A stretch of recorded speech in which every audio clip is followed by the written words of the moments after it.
I'm making a trapezoid tree collar using reclaimed fence pickets. Overall, it's about 25 inches by 25 inches.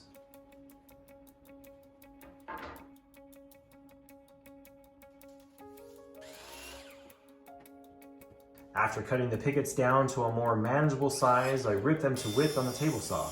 Each panel was made out of 4 boards that were 2.5 inches wide. A bevel of 30 degrees was cut into the panel's top and bottom boards. That same bevel was also cut into both of the long edges of the top and bottom trim boards.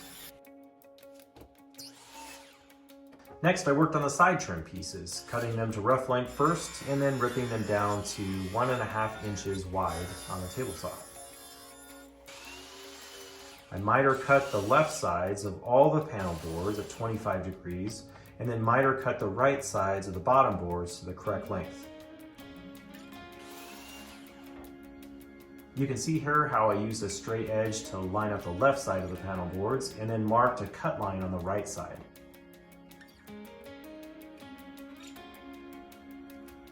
Now I made a mistake on the panel boards because the miter ends should have been cut at a 14-degree bevel, and you'll see what I mean here in a sec. The panels were assembled with 3 nailer boards that were glued and pin nailed to the inside.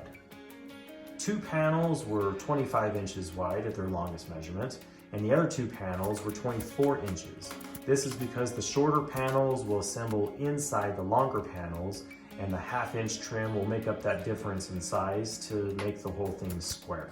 I know it's confusing, it's really confusing. I'm done with this project, and honestly, I'm still confused. Now I know it may not look bad when you look at it here. It's not far off from the reference line, but it's just far enough to create a big gap behind the trim. And there will be trim running around all the sides, and those gaps would be all hidden, but here's the other problem. Without the panel side fitting totally flush against the other panel means there's less glue surface and the sides won't nail together as tightly. In other words, the joints won't join together as securely as they should. And that's not what I want here. Fast forward here to after beveling the panel edges at 14 degrees, and you can see how the edges fit tighter together now, and the trim sits flush. The 14-degree bevel will also need to be cut into all the trim boards to keep the corners consistent with the panels. So I remitered the sides of the panels at 25 degrees and this time included that 14-degree bevel. Additionally, all the side trim pieces were recut to include that 14-degree bevel as well. And ducks, migrating, because your brain probably needs a break to cool down a bit after all of that.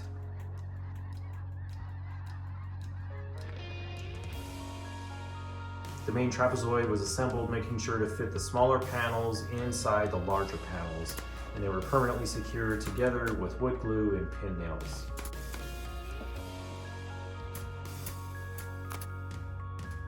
All of the trim pieces were custom cut to size, and I made sure the ends were all mitered and beveled to match the trapezoid.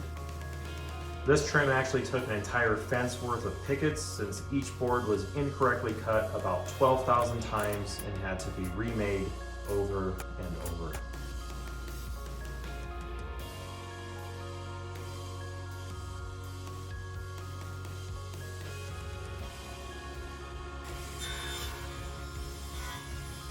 Finally, the top cap trim was made.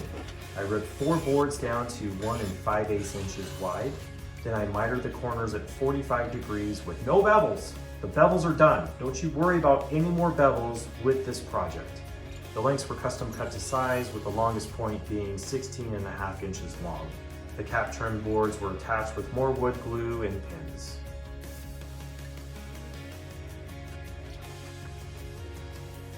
I hope this video is helpful to anyone looking to make something similar and at least get you started on the planning out stage.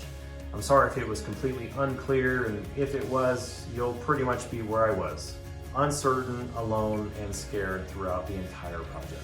Just kidding, you can do it. I'm sure it'll go way smoother for you than it was for me. Anyway, I hope you have a Merry Christmas, a Happy New Year, and I hope to catch you on the next video. And until then, please take care and stay safe. Goodbye.